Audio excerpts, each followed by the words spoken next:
Bienaventurados los pobres en espíritu, porque de ellos es el reino de los cielos. Bienaventurados los que lloran, porque ellos recibirán consolación. Bienaventurados los mansos, porque ellos recibirán la tierra por heredad. Bienaventurados los que tienen hambre y sed de justicia, porque ellos serán saciados. Bienaventurados los misericordiosos, porque ellos alcanzarán misericordia. Bienaventurados los de limpio corazón, porque ellos verán a Dios. Bienaventurados los pacificadores, porque ellos serán llamados hijos de Dios. Bienaventurados los que padecen persecución por causa de la justicia, porque de ellos es el reino de los cielos. Bienaventurados sois cuando por mi causa os vituperen y os persigan, y digan toda clase de mal contra vosotros mintiendo. Gozaos y alegraos, porque vuestro galardón es grande en los cielos.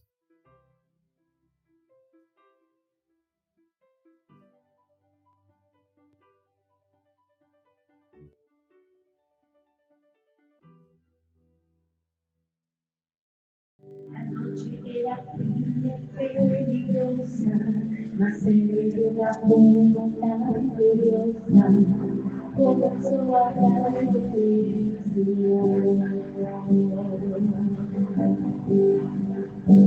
Tal vez en la oración Josué decía: Señor, tú hiciste la noche y el día, ahora Dios escucha mi voz.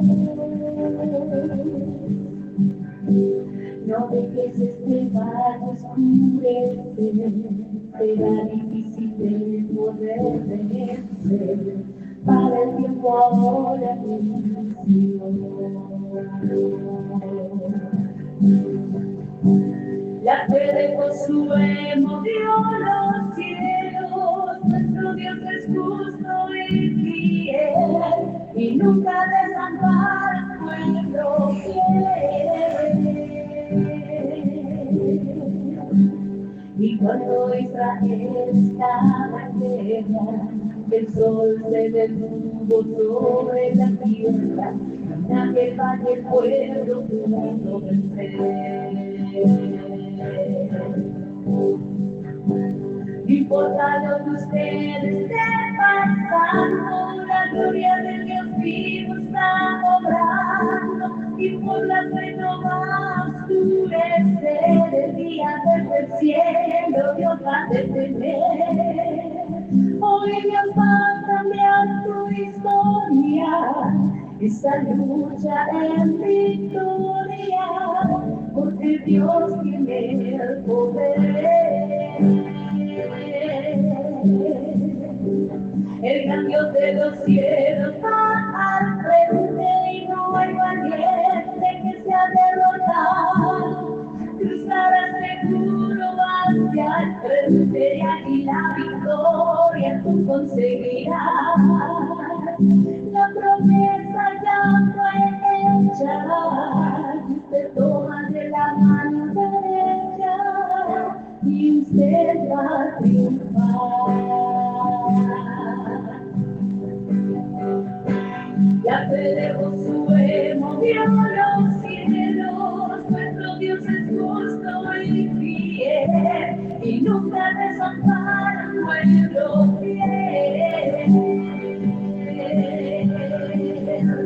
Y cuando Israel estaba en guerra, el sol se detuvo sobre la tierra, y en aquel valle el pueblo pudo vencer.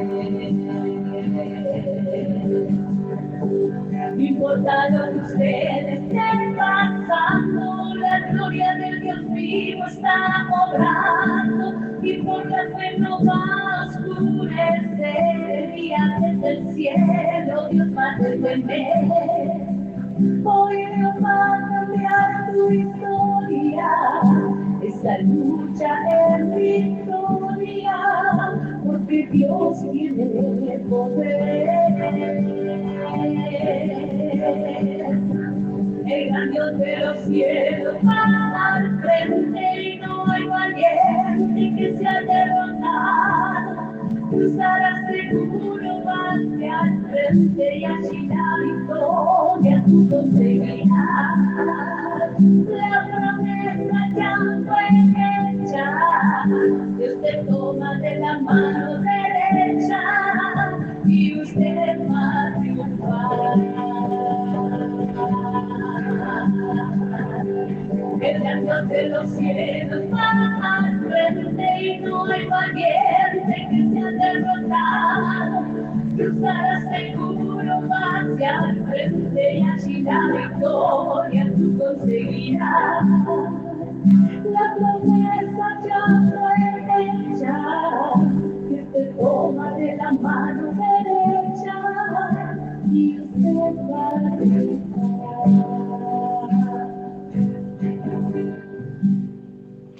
Muchas gracias, muy hermosa la alabanza, amén. ¿Cuántos dicen gloria a Dios? Hermanos, en esta tarde vamos a abrir la Biblia para compartir de ella la palabra de Dios en el Evangelio de Juan, capítulo 3, verso 16. Así que quienes tienen su Biblia, les invito para que abran su Biblia en el Evangelio de Juan, capítulo 3, verso 16 en adelante. Y damos lectura y lo hacemos entonces en el nombre del Padre, del Hijo y del Espíritu Santo, diciendo el Señor por medio de su santa y divina palabra. Porque de tal manera amó Dios al mundo, que ha dado a su Hijo unigénito, para que todo aquel que en Él cree no se pierda, mas tenga vida eterna. Porque no envió Dios a su Hijo al mundo para condenar al mundo, sino para que el mundo sea salvo por Él.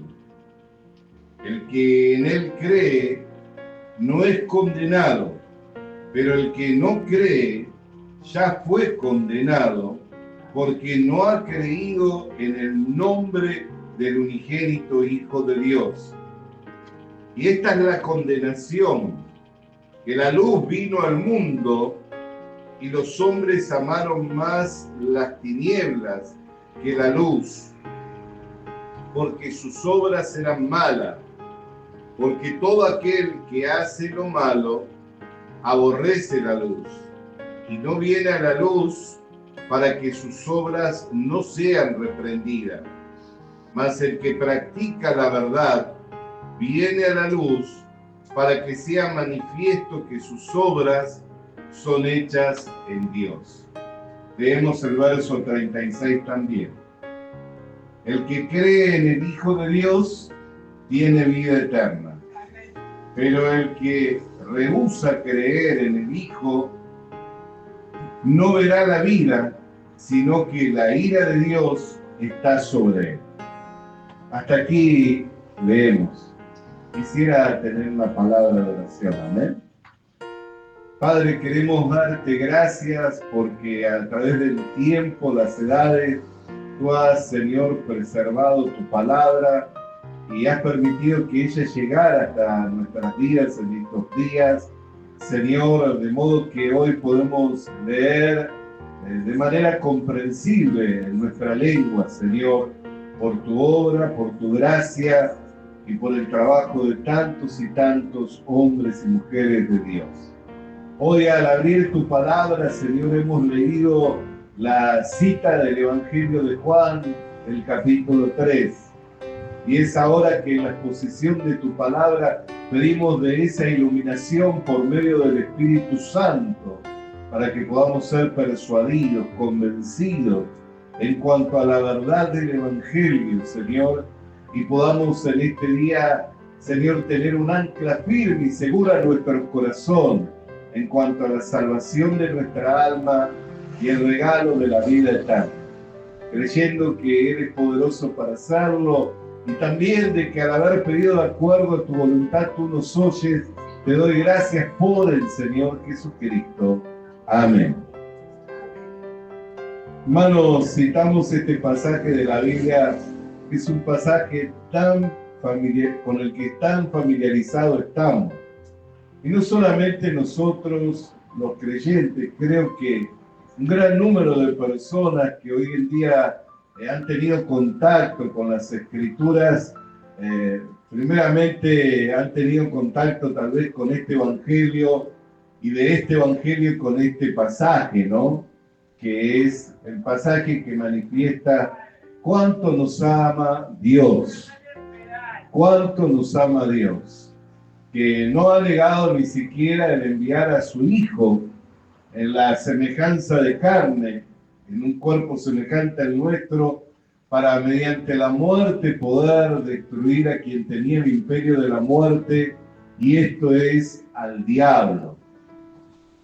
Ese es el propósito por el cual Dios envió a su Hijo. Dios envió a su Hijo al mundo para deshacer las obras del diablo. El diablo, bajo el engaño, ha tenido a través de los tiempos, ha tenido a través de los siglos al mundo todo engañado, ¿no? A través de la mentira ha tenido al mundo todo engañado.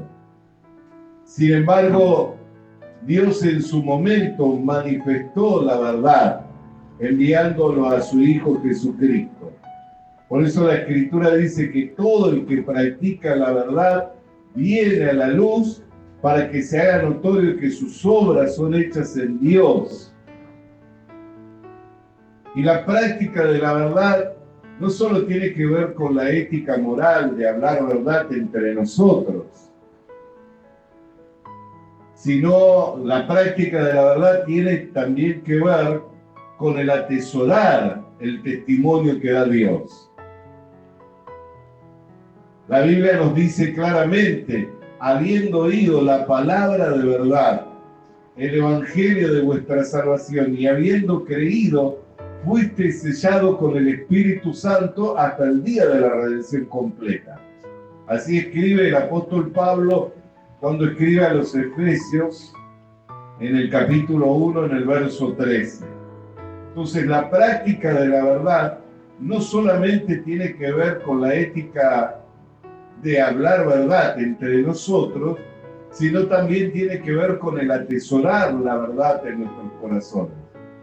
Por eso dice que los que hacen lo malo aborrecen la luz y no vienen a la luz para que no sean reprendidas sus obras. Y cuando habla de quienes hacen lo malo,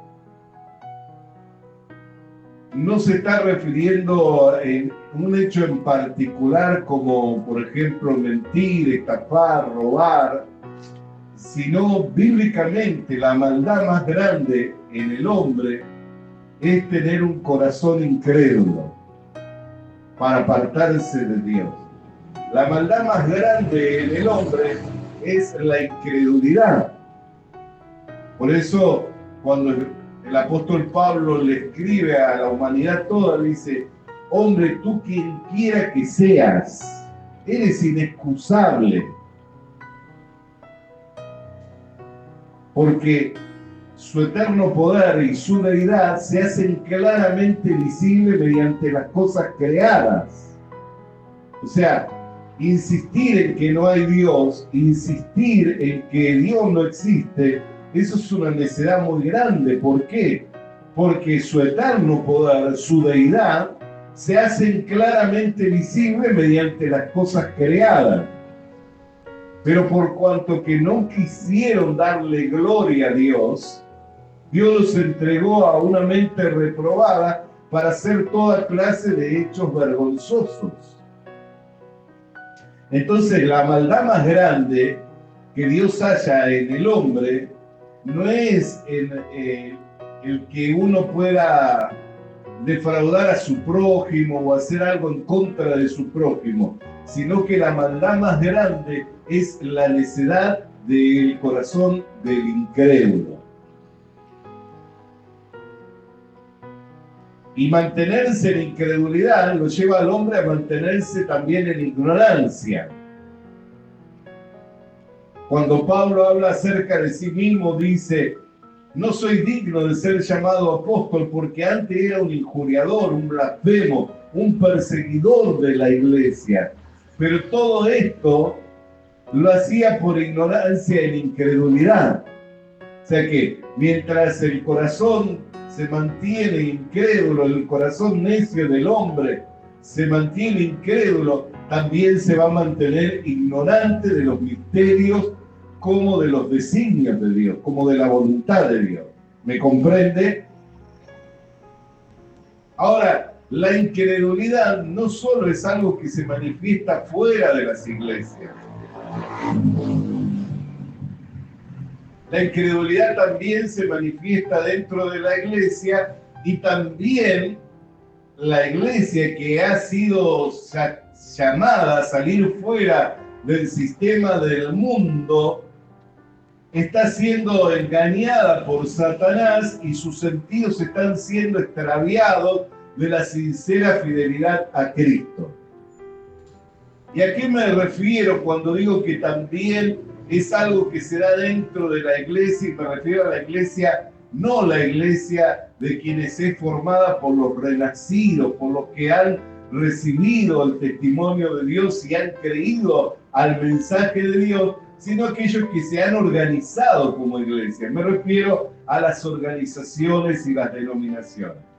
Hay muchas personas hoy dentro de las organizaciones o denominaciones o convenciones que, como Eva, están siendo engañadas por Satanás y sus sentidos están siendo extraviados de lo que es la sincera fidelidad a Cristo. Por eso, para nosotros el volver y el hablar sobre las mismas cosas no nos es gravoso, porque por el contrario nos es seguro, nos trae seguridad, va afirmando nuestro corazón en la gracia. Y en cuanto a qué me refiero en la incredulidad que hay dentro de la iglesia como organización, no como el cuerpo vivo. Porque podemos ver dos iglesias en Apocalipsis, ¿no? La gran ramera y también la esposa del Cordero. Entonces, por un lado encontramos lo que son las iglesias como organizaciones, convenciones y denominaciones, y por el otro lado la congregación de los santos, los que formamos el cuerpo de Cristo, los que fuimos comprados y lavados por la sangre de Jesucristo. Y de ello dan testimonio, los que verdaderamente practican la verdad dan testimonio. Por eso dice, los que practican la verdad vienen a la luz para que sea notorio el que sus obras son hechas en Dios. Dan testimonio los que practican la verdad. ¿De qué manera dan testimonio? Testificando que verás que el testimonio que Dios ha dado acerca de su Hijo es verdadero.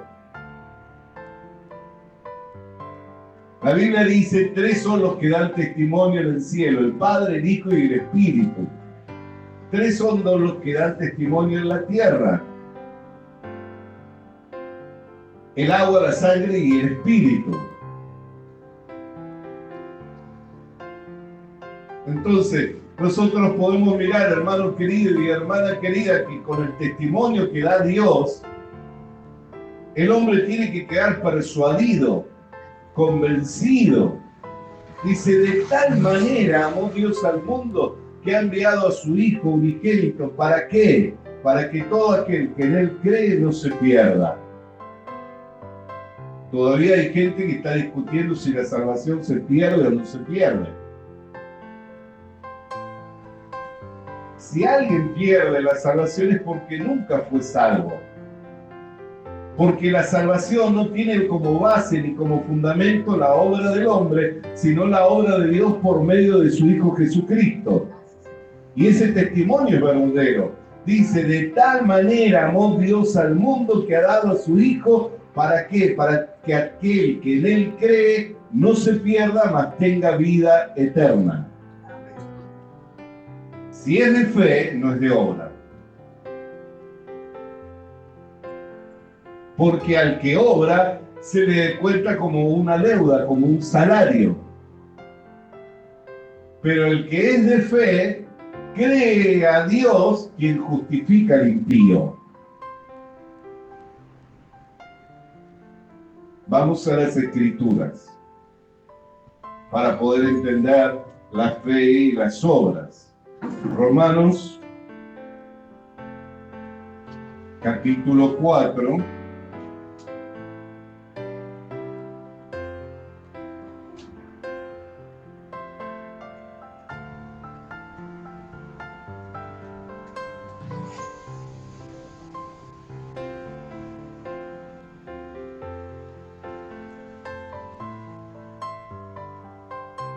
Verso 9.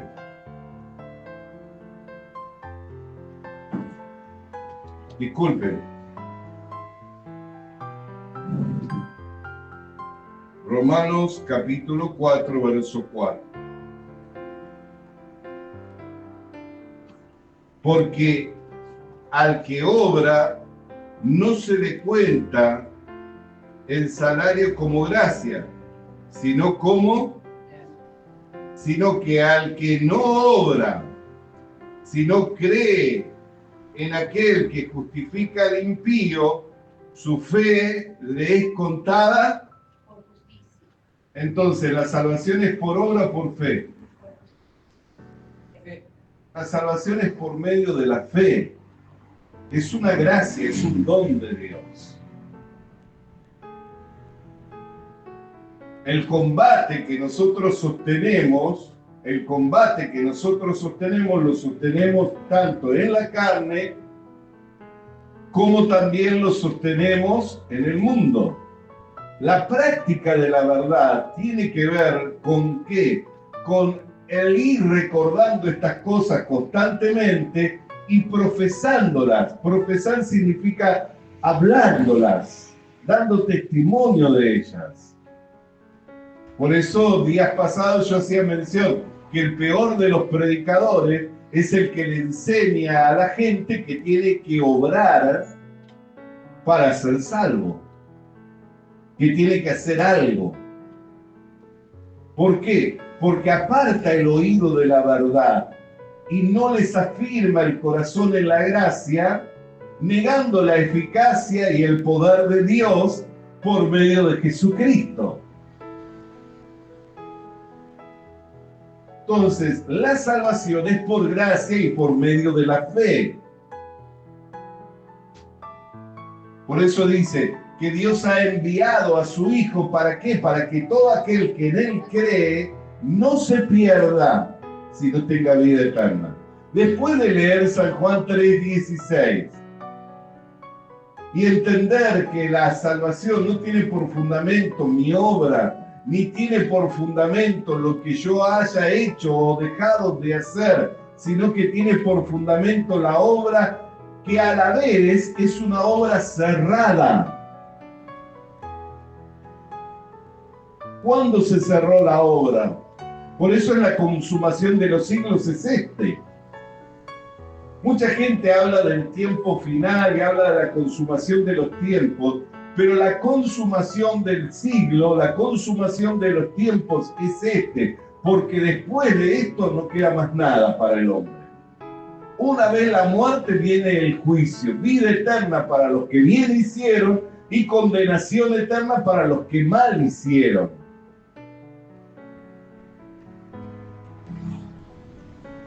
El engaño en el que Satanás ha metido a la iglesia es que engañándoles que tienen que hacer bien, que tienen que hacer lo bueno, que tienen que buscar agradar a Dios. Y constantemente están presentando obras por medio de las cuales nunca pueden ser justificados. Nosotros no podemos ir delante de Dios con nuestras obras, porque todas nuestras obras son un trapo de inmundicia delante de Dios. Y no es que le traen agrado, sino le traen el desagrado, le traen la desaprobación. Lo que le trae agrado a Dios es la obra consumada de su Hijo en la cruz del Calvario. Por eso Dios ha dado testimonio no acerca de usted ni de mí, ha dado testimonio de su Hijo diciendo: este es mi Hijo amado en el que yo tengo complacencia. ¿O dio testimonio de usted? ¿Dio testimonio de mí? ¿De quién dio testimonio? De Jesucristo.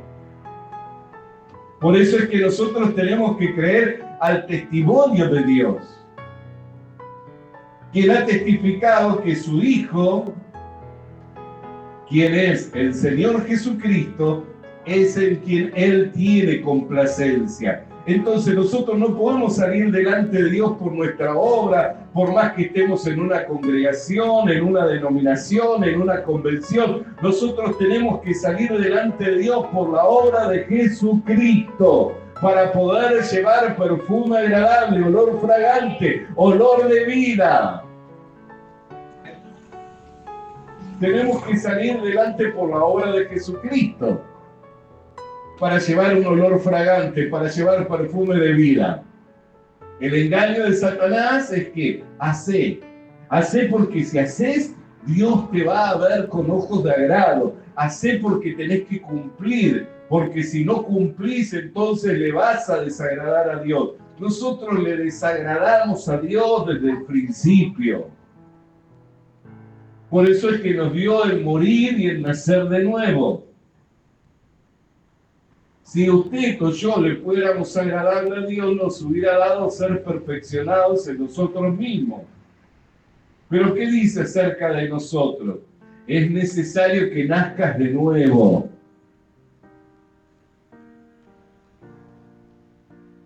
Si tengo que volver a nacer, entonces primeramente tiene que sucederse una muerte. Por eso Pablo se sentía apresionado por el amor de Dios, diciendo, si uno murió por todos, luego morimos todos en él. Dice, el amor de Dios me constriñe pensando en esto, que si uno murió por todos, todos morimos en él. ¿Por qué? Porque para que se dé el nuevo nacimiento, primero se tiene que dar la muerte.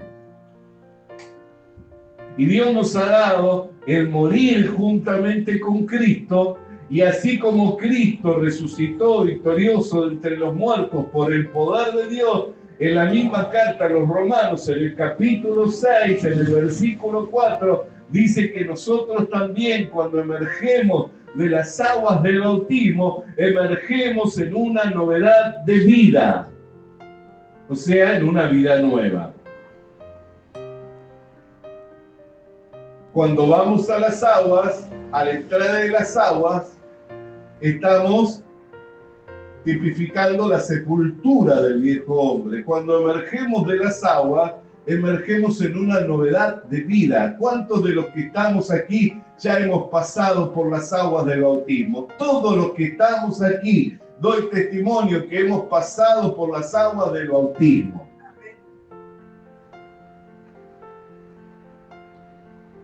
Si ha pasado por las aguas del bautismo con conciencia de lo que el bautismo es, entonces en el agua usted dejó sepultado al viejo hombre. Cuando emergió de las aguas, emergió en una novedad de vida.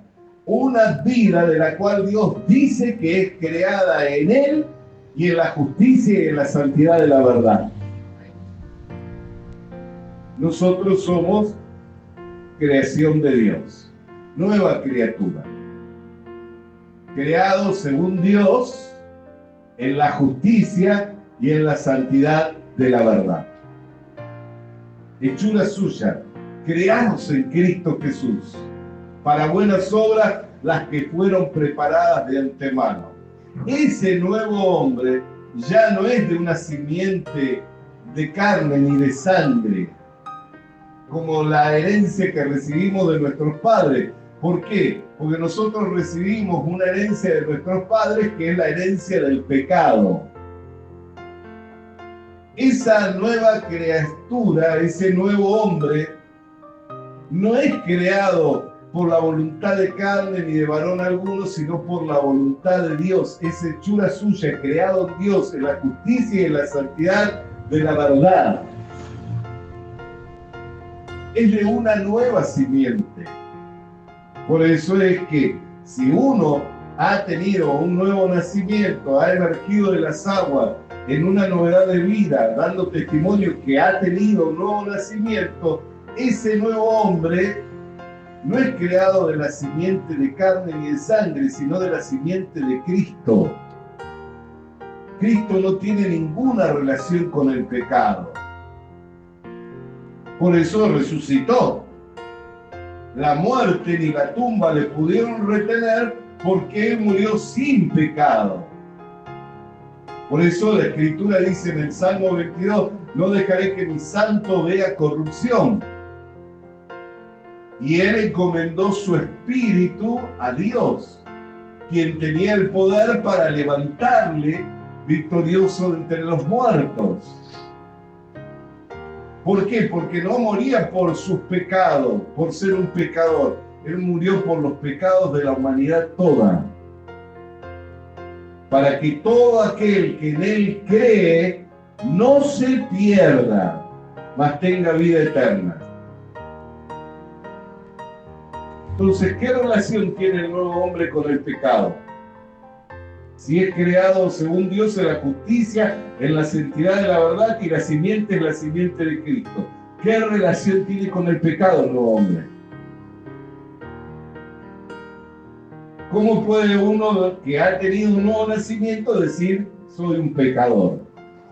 Si dice ser un pecador, está negando haber tenido ese nuevo nacimiento, y si dice ser un pecador es porque no cree en el testimonio que da Dios acerca de su Hijo, que fue enviado para cubrir multitud de pecados. No solamente niega la eficacia, sino también el poder de Dios. Niega la eficacia de la obra de Cristo y el poder de Dios para darle vida, una nueva vida, una vida eterna. Si es vida eterna, entendamos esto. Lo que es eterno no se puede degradar, deteriorar, mancillar, no puede ser destruido, no puede tener ninguna aleación de pecado, no puede tener ninguna aleación de maldad. La pregunta es, ¿la vida eterna usted la recibió acá o la recibió en el cielo? La hemos recibido acá en el momento en que creímos en el testimonio que da Dios.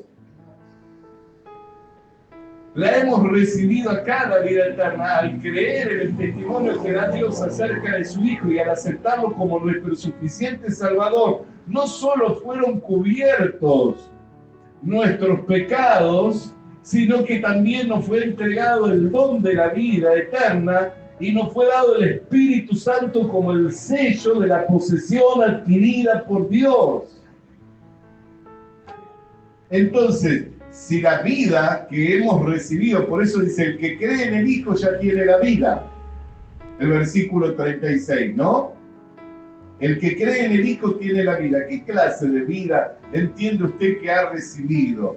Esa vida es una vida inmarcesible, incontaminable, indestructible, sin ninguna relación con el pecado. Son las arras, la novedad. Entonces, la persona que ha renacido por la palabra y por el poder de Dios no puede verse a sí mismo como un pecador. ¿Por qué? Porque está convencido, está persuadido por el testimonio que ha dado Dios y practica la verdad. No es que hoy cree una cosa y mañana, porque se manifestó su carne, se le atacó el diablo o el mundo lo arrastró, está creyendo otra cosa. No, practica la verdad. Se levanta todos los días creyendo en lo mismo y se acuesta todos los días creyendo en lo mismo, que Cristo es su suficiente Salvador. Que Cristo es su suficiente Salvador. Eso es la práctica de la verdad. No solo hablar verdad y ética y moral. Que no digo que esté mal, todo lo contrario, es un fruto de la vida que hemos recibido. Hoy sí tenemos el poder para vivir en justicia y en santidad, porque si yo digo ser justo, si digo ser santo, no tengo excusa para no vivir en justicia y en santidad. Si digo que soy perfecto, no tengo excusa. ¿Por qué? Porque lo que se hace manifiesto en mí no es mi obra, no es mi carne, sino que lo que se hace manifiesto en mí es el poder de Dios. Es Cristo en nosotros, la esperanza de gloria. Lo que vivimos, lo vivimos en la fe del Hijo de Dios. Entonces no tengo excusa, yo no puedo negarme a practicar, a servir a la justicia. Porque antes era esclavo del pecado y servía al pecado, pero hoy soy siervo de Dios y sirvo a la justicia. Aunque no quiero, aunque mi carne no quiere, no puedo permitirme otra cosa, no puedo sentir otra cosa. ¿Por qué? Porque le sirvo como siervo a la justicia. Entonces tengo que hacer aquello para lo cual Dios me ha llamado. Me guste o no me guste. Lo quiera o no lo quiera. Lo sienta o no lo sienta. Tenga agrado en hacerlo o no tenga agrado en hacerlo. Más si de buena voluntad lo hago, recompensa tengo del Señor. Si no lo hago, la necesidad me fue impuesta. ¿No es así? Es así. Es una necesidad impuesta a causa del nuevo hombre, a causa de la nueva criatura, de la nueva creación. Ahora, si lo hago de buena voluntad, tengo recompensa. ¿Por qué? Porque me puedo gozar, me puedo alegrar, viendo el fruto, viendo la obra, puedo glorificarlo a Dios y decir, gloria sea dada a Dios, que nos va llevando de victoria en victoria, de poder en poder. Me gozo, me alegro, me fortalezco. Si de mala voluntad, y bueno, la necesidad igual es impuesta y la tengo que seguir haciendo. ¿Por qué? Porque soy siervo de la justicia. Bendito sea el nombre del Señor. Por eso es que los que están parados en la brecha, los que han comenzado esta carrera, no se pueden volver atrás. El que está parado en la brecha no puede dejar de resistir las afrentas, los ataques del enemigo, y el que corre esta carrera no puede dejar de correrla con paciencia hasta llegar al final, porque entiende que su recompensa se encuentra al final de todas las cosas. Convencido, prisionero de esta justicia, de lo que cree. El justo vive por lo que cree. Bendito sea el nombre del Señor. Por eso es que la incredulidad no solo se manifiesta en el corazón necio del hombre que dice que no hay Dios, sino también se manifiesta dentro de las organizaciones que niegan la eficacia y el poder, y que tienen apariencia de piedad. La Biblia dice, tienen apariencia de piedad, pero niegan la eficacia y el poder. Eso se da dentro de las congregaciones, de las organizaciones. Pero los que han sido renacidos por la palabra y por el poder de Dios, practican la verdad, vienen a la luz para que sus obras sean manifiestas, que son hechas en Dios. Y entonces, aunque tienen la lucha de la carne, aunque muchas veces sufren el ataque del enemigo, aunque el mundo también les quiere arrastrar, les hincha para arrastrarlo, ¿qué es lo que hace? Sigue practicando la verdad, diciendo soy justo, soy santo y soy perfecto. Y no niega ni la eficacia ni el poder de Dios. Sino dice, Dios ha sido eficaz al lavar enteramente, cubrir enteramente todos mis pecados, y también es poderoso para haberme dado un nuevo nacimiento. No de una simiente de corruptible, de pecado, sino de la simiente santa, de la simiente de Jesucristo. Y el que es nacido de Dios, vence al mundo. Y el maligno no lo puede tocar, ¿no es cierto? Está escrito. Por eso, ¿qué necesidad de andar buscando y que el maligno y que el ataque y que la lucha? Uno no necesita esas cosas. Que la guerra espiritual no necesita esas cosas. Si uno es nacido de Dios, es nacido de una simiente santa. El maligno no lo puede tocar. Cuando le toca al maligno es porque Dios habilitó. Porque Dios habilitó. Si Dios habilitó es para humillar el corazón, a fin de mantenerlo sumiso, obediente y humilde delante de su presencia. Entonces, eso que le acontece le ayuda a un bien. Eso que le acontece le ayuda a un bien. El testimonio, el mensajero de Satanás que le abofeteaba a Pablo. ¿Qué dijo? 3 veces he rogado. Y el Señor me ha dicho que no lo quitaría porque mi gracia, su gracia me era suficiente. Y que más bien me gozara de mi debilidad. ¿Por qué? Porque en mi debilidad se perfeccionaba el poder de Dios. Así que lo seguía teniendo el mensajero de Satanás, a causa de las revelaciones que había recibido. Entonces el maligno no puede tocarlo. Si lo toca es porque lo habilita Dios. Si lo habilita Dios es porque tiene un propósito. Esto es lo que dice la Escritura. Esto no lo invento, yo no lo saco de mi mente ni de mi corazón, porque esto no puede subir al corazón ni a la mente de un hombre humanamente. Esto viene a nuestras vidas como una revelación por medio del Espíritu Santo acerca de lo que está escrito, para que nosotros lo podamos relacionar con nuestra vida cotidiana y podamos vivir siendo victoriosos, podamos vivir vidas felices, vidas verdaderamente felices.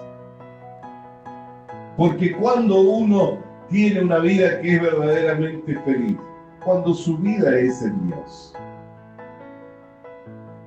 Cuando nuestra vida es en Dios, ahí es cuando nuestra vida es verdaderamente una vida completa. ¿Por qué? Porque nuestra vida está escondida con Cristo en Dios y está completa y no tenemos necesidad de nada. Entonces, cuando nuestra vida es en Dios, es una vida completa. No tenemos necesidad de nada. Pero solamente eso se da en aquella persona que ha creído al testimonio que da Dios. Y de lo que abunda en el corazón, habla la boca. Con el corazón se cree, ¿no? Y con la boca se confiesa. Si yo creo con mi corazón que he sido justificado, he sido santificado, he sido lavado perfectamente por la sangre de Jesucristo, entonces también he de confesarlo. Si confieso otra cosa es porque todavía no se formó la justicia en mi corazón. Pero si creo y se formó la justicia, mi boca va a confesar sencillamente eso. He sido justificado, he sido santificado, he sido lavado perfectamente por la eficacia de Dios a través de la obra consumada de Jesucristo en la cruz del Calvario. Hemos compartido por más de 30 minutos, 40 minutos la palabra de Dios con un solo propósito, y es que podamos tener seguridad, firmeza en las cosas que nos fueron anunciadas, a fin de que vivamos siendo más que vencedores por medio de aquel que nos amó. Les invito a que en esta tarde podamos estar participando de esta mesa que es la mesa del Señor. Celebremos juntos esta Santa Cena.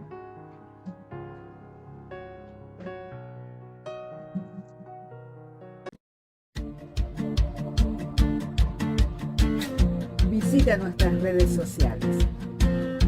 Visita nuestras redes sociales. Suscríbete activando la campanita. Suscríbete activando la campanita. Comparte con nosotros el mensaje de la palabra de Dios. Comparte con nosotros el mensaje de la palabra de Dios.